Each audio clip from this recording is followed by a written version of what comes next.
পুরুষরা আসেন, পুরুষরা। মহিলাদেরকে এখানে যাইতে দেওয়া হয় না, তো আপনারা দেখলে বুঝবেন না। একটু আপনারা সাইডে থাকেন।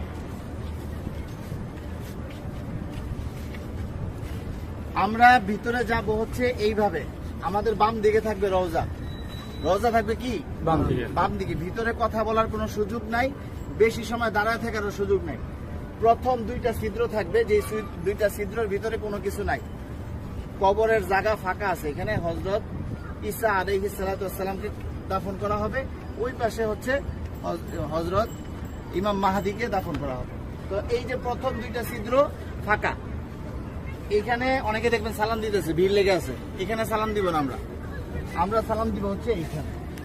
এইখানে এই ছিদ্র বরাবর ভিতরে হচ্ছে রাসূল সাল্লাল্লাহু আলাইহি ওয়াসাল্লামের রওজা।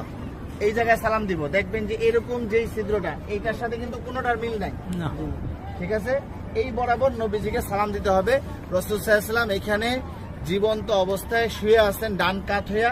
নবীজির মাথা এদিকে, পা হচ্ছে এদিকে, ঠিক আছে? রাসূল শুয়ে আছেন, উম্মতের সালাম গ্রহণ করতেছেন। হ্যাঁ, সরাসরি সালাম গ্রহণ করতেছেন।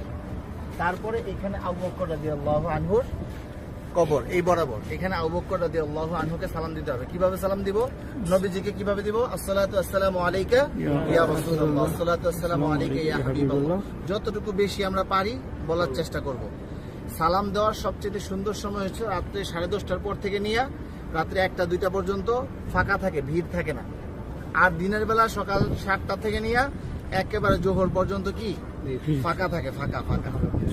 আসরের সময় থেকে নিয়ে এশারের পর পর্যন্ত কি থাকে? ভিড় থাকে। যত বেশি পারেন নবীজিকে সালাম দিবেন।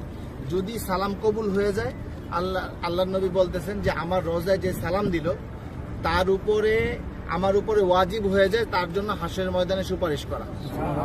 তো আমার সালামটা যদি গ্রহণ করেন নবীজি, তাহলে আমাদের এইটা নাজাতের উসিলা হয়ে যেতে পারে। যাই হোক, বলতেছিলাম এই বরাবর আবু বকর রাদিয়াল্লাহু আনহু। আবু বকর রাদিয়াল্লাহু আনহু মাথা এদিকে, পা এদিকে।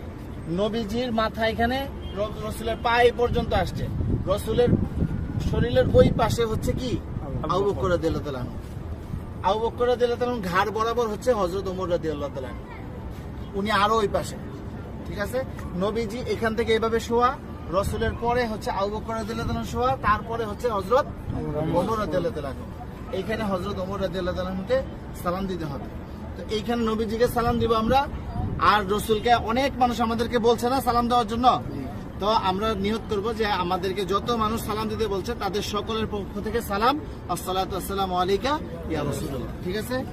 তারপর আবু বকর রাদিয়াল্লাহু আনহুকে সালাম দিব, হযরত ওমর রাদিয়াল্লাহু আনহুকে সালাম দিব। তারপরে এখানে কোনো কিছু নাই, ফাঁকা আছে কবরের জায়গা ভিতরে। আমরা এদিক দিয়ে বের হয়ে যাব। এটা হচ্ছে পুরুষদের যে কোনো সময় খোলা আছে সালাম দেওয়া। আর মহিলাদেরকে ঠিক রওজার পিছন দিক দিয়ে দিবে সালাম দেওয়ার জন্য একদিন। কথা বুঝতে পারছেন?